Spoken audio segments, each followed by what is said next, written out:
پێغەمبەری خوا صلی الله عليه وسلم ئەفەرمێ إذا أنت فعلت ذلك أجر تو أمن يعجبك بمشي ويا غفر الله ذنبك خواي قورا لم تعوانا ندخوش به يكم دوم أوله وآخره گوناهی ئەوەڵت هەرچی گوناهێکت لەمەوە پێش کردووە ئەوەی حەقی خوا بێ نەک حەقی خەڵک هەرچی گوناهێکت لەمەوە پێش کردووە هەرچی گوناهێکیش لەمەوە لا دەکەی ئەوەی ڕۆشتووە ئەوەی کە دێت خوا لەم گوناهانەت خۆشە بێ ئەمە دوو سێم وەقەدیمەه چوارەم وحەدیثەه ئەو گوناهانەی کە کۆن بووە کۆنە ئەو گوناهانەی کە تازەیە پێنجەم و شەشەم وخطأه وعمده ئەو گوناهەی کە بە هەڵە کردوتە نەزانی ئەمە گوناهە دوای سەرێکی گوناه و تاوانە ئەوەشی بە ئەنقەس کردوتە زانیتە ئەمە تاوانە و کردوتە وصغيره وكبيره حوتم وهشتم ئەو گوناهەی کە بچووکە ئەو گوناهەشی کە گەورەی و ئەنجام داوە کەبائیر گوناهی گەورە نۆیەم و دەیەم وسره وعلانیەتە ئەو گوناهەی کە بە ئاشکرا کردووە خەڵک بینیوێتی ئەو گوناهەیشی کە بە نهێنی کردووە کەس نایزانێ بەس خوا دەزانێ ئەم دە جۆرە گوناهەمانە غێری ئەم دە جۆرە گوناهە هیچ گوناهێتر نییە ئینسان ئەم گوناهانەیە هەیە بەس خۆشەویستی خوا فەرمی صلی الله عليه وسلم ئەگەر ئەم نوێژە بکەی ئەم سونەتە جێبەجێکەی خوای گەورە لە هەموو گوناهەکانت خۆشە بێ هەر دە جۆرە گوناهەکەت هەر دە نەوعە گوناهەکەت خوای گەورە سفری دەکاتەوە لە هەمووی خۆش دەبێت ولا روايتك الصحيحة فرمي فلو كانت ذنوبك مثل زبد البحر أو رمل عارج غفر الله لك أجر جناها كانت بقت كفي سر دريابه كفي سر درياب بحر كان أو أنت جناها تبي وفرمي أجر بقت لمي عالج شيء صحرايكي وشكو زۆر دوور و درێژ و کاکی بە کاکی دەشتێکی دوور و درێژ کە زۆر لەماوی بێ کە لەم وەکو شاخ و گرتیایە ئەوەستەیە چەندێ لەمیتایە ژماری لەمەکان دەژمێردرێ هەندێک کەسێ احتیمالەیە هەندێک شوێنی بینی بە کە سەحرایە و لەمیتیا کۆبەتەوە بەتایبەتی و کەسانی کە لاوانەی لە منتیقەی بەسڕا و شوێنەکان ئەسکەریان کردبی هەندێک شتیان ناوانەی بینی و کە بۆ ئێمەیان باس کردووە هەندێک سەحرا هەیە لمێکی زۆر زۆری هەیە لمەکە وەکو گرد هەڵەسێ با ئیهێنێ دوایی هەم نامێنێتەوە خۆشەویستی خوا فەرمێ صلی الله عليه وسلم ئەگەر بەقەت کەفی سەر دەریا گوناه و تاوانت هەبێ ئەگەر بەقەت سەحرایەکی دوور و درێژ وشک چەندێ لمی تایە چەند دانە لمی تایە چەند دەنک لم مەگەر خوای گەورە خۆی بزانێت نەک چاوەکە لم نەک بەرد لمەکەی لەمە وردەکەی کە وەک خۆڵ وایە ئەگەر بەقەت ئەوە گوناه هەتە بێ خوای گەورە لێت خۆشە بێ ئیتر چیمانەوێ ئێمە جات خوا گە دوای ئەمەش ئەم نوێژە نەکەین تو خوا چی خێرێکمان تایە وەڵای کورد وەتەنی تووری قوڕاوی نایەنین بەکەڵ هیچ نایەنی هیچ خێرێکمان تیا نییە هیچ ئومێدێکی خێرمان لێ ناکرێ بەڵگەی لەسەر کە ئێمە هەوڵ بۆ قیامەتی خۆمان نادەین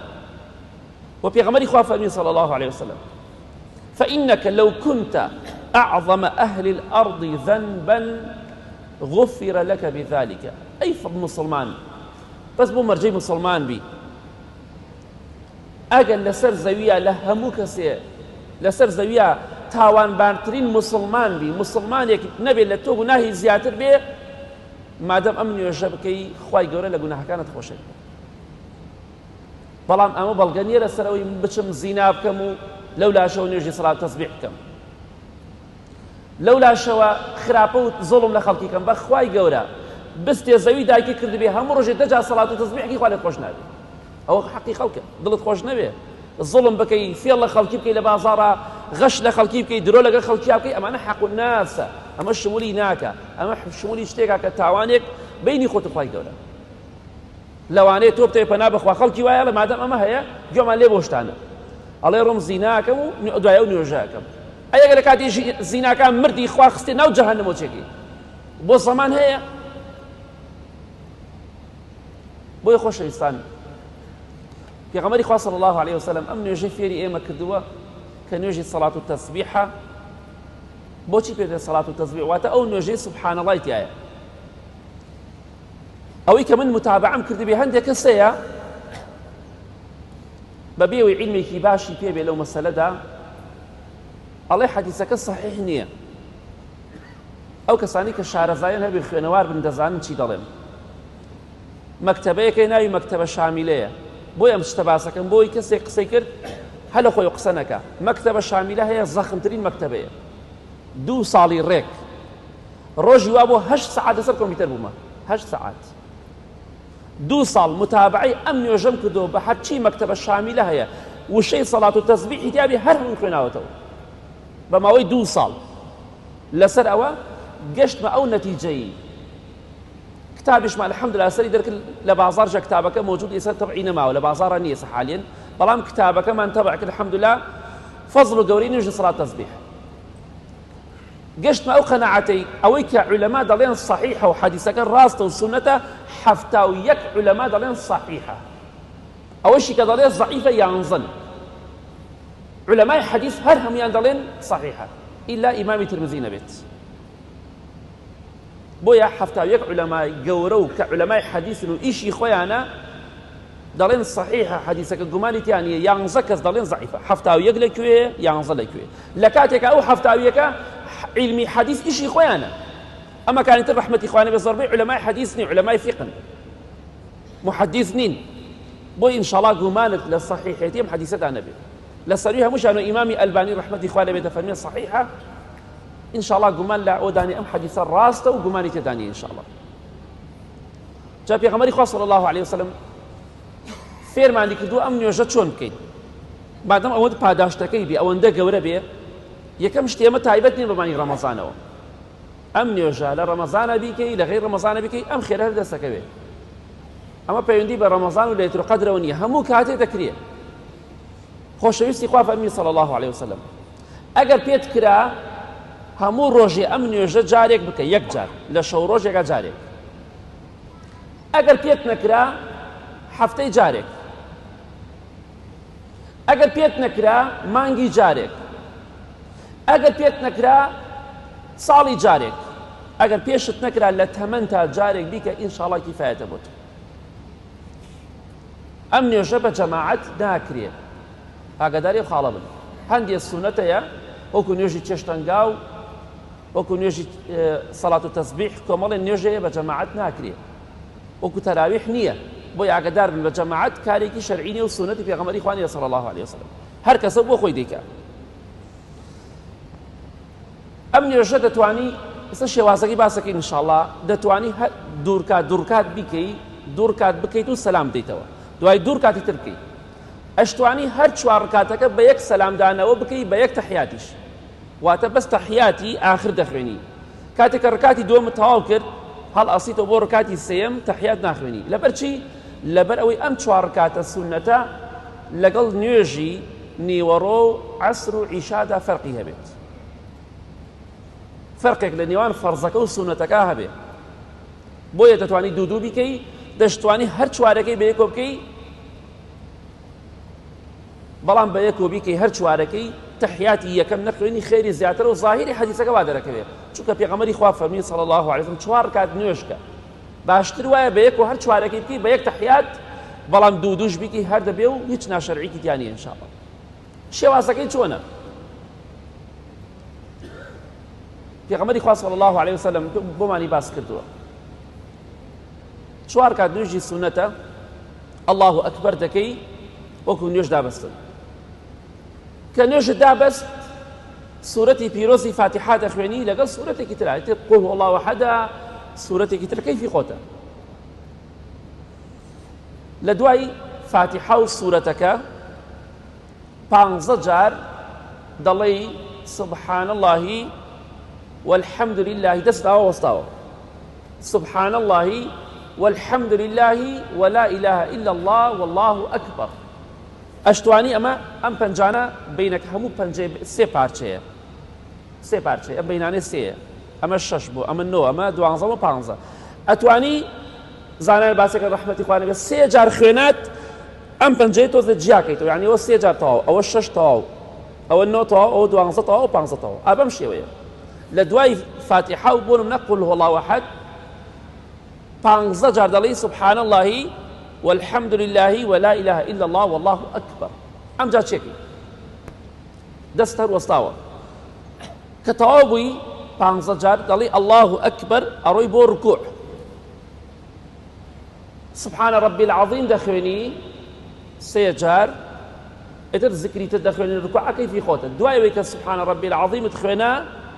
لويشا دجار بس دواي فاتحة بانزا اتر هموي دده دجار دلي پشت چماوتەوە هەڵاسیتەوە بۆ سەمیع الله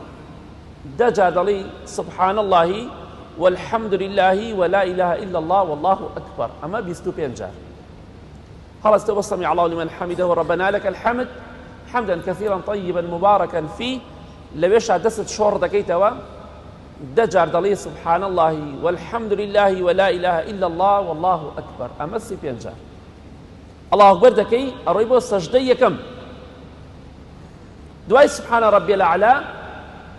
دواي كدعاء اشتيتك كيف يقول هر دعاء دكي دعاء كان كتاوي أمجا دجار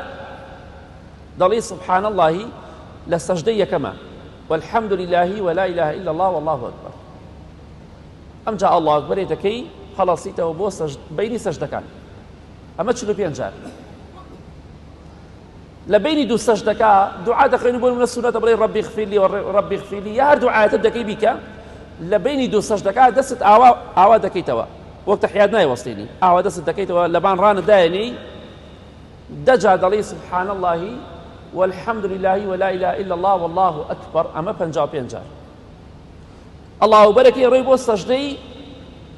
دوم سبحان ربي الأعلى دخويني دجا دلي سبحان الله والحمد لله ولا إله إلا الله والله أكبر أما الشخص بينجار للسجدي دوم الله أكبر كي هلصيتوا شلون بو تحيات داعنشي بلام دستر آوايا پنجي شايتمان برز ناكيتوا دست آوا دكيتوا لبان ران دايني هر چون لبيني دو سجدكا دانشتي لدواي السجدي دوميش آوا دانشي دجار دلي سبحان الله والحمد لله ولا إله إلا الله والله أكبر أما حفتاو بينجار ركاتي دوميش بهمان شوية ركاتي سيمش بهمان شوية وركاتي شوارمش بهمان شوية بلام ئاگاداری و خاڵە بن لە ڕکاتی یەکەم و دووەم و سێیەم و چوارەمیشە ئەبێ دوای فاتحە سوورەتێک بخوێنی ئیتر قوڵ هەڵاو ئەحەدە یا سوورەتێکی ترە دەیگۆڕی ئەبێ تەنها بە فاتحە نەخوێنی ئەمە فەرقێتی هەیە لەگەڵ نوێژی فەرزە نوێژی فەرز بەعام لە ڕکاتی سێیەم و چوارەمە بەس فاتحە خوێنی بەڵام ئەمە بێ دوای فاتحە سوورەتێک بخوێنی ئەمە خاڵێتر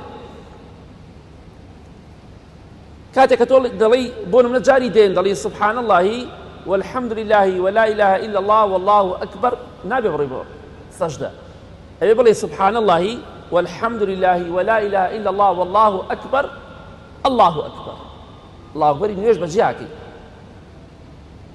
لهر چوار كاتك 300 جار أم چوار ذكر دخويني جاء إن شاء الله هر کسی بتمای بهشته بتمای رضامندی خواه اگر دیو پاکو خاوین به لگونه تقریبا 20 دقیقه بو نیم ساعتی پیچه لکولی مکنوا با روز یک نیم ساعت بو گناهکانی خوم عبادت خواه پرستی بکم نیم ساعت بس صاحی محشر و قبر و قیامتکم عبادتی خواه بکم با روز نیم ساعت بس صلاة تسبیح دابنیم او اندن نوجی کی گوره سبحان الله نوجی فرض کچنه گوره گناهی گوره لا نابت ام نوجی گناهی گورش دابت بۆیە نوێژێکی زۆر گەورەیە سونەتێکی پێغەمبەری خۆیان صلی الله عليه وسلم مانگی ڕەمەزان و دوای مانگی ڕەمەزانیش بە ئیزنی خوا بیکەن ئەگەر پێتان خۆشە خوا لێتان خۆش بێ نەتان کردووە لە مۆلا بەردەوام بن لەسەری تەمەن سیقەی نییە با بۆ قیامەتمان ئینشەڵڵا ئەم پاداشتە گەورەمان پێ بێ بۆی ئینشەڵڵا بەردەوام بن لەسەری ئینشەڵڵا تۆ کاتی ئەم نوێژە پیرۆزە بکەی کاتێک کە تۆ دەڵێی سبحان الله والحمد لله ولا إله إلا الله والله أكبر تۆ 300 جار خوێناوتە خوای گەورە لە هەموو گوناهەکانت خۆشە بێ و لە بەهەشتا 300 داریشت بۆ نێژدێت ناو بەهەشتا بۆیە خۆشەویستان دەست خۆتانی مەدەن ئینشاءالله بە ئیزنی خوای گەورە هەر بە سبحان الله کە 300 دار بە الحمد لله کە 300 دار ئەمە 600 دار بە الله ئەکبەر کە 300 دار ئەمە 900 بە لا إله إلا الله کش بە هەمان شێوە 300 دار ئەمە 1200 داریشت لە بەهەشتا بۆ دەنێژدێت خوا لە هەموو گوناهەکانت خۆشە بێت گوناه بە گوناهت سفر دەبیتەوە پاک دەبیتەوە و دوای ئەوەش بە پشتیوانی خوا 1200 دارت داری بەهەشت نەک داری دنیا لە ناو بەهەشتە 1200 داریش بۆ دەنێژێت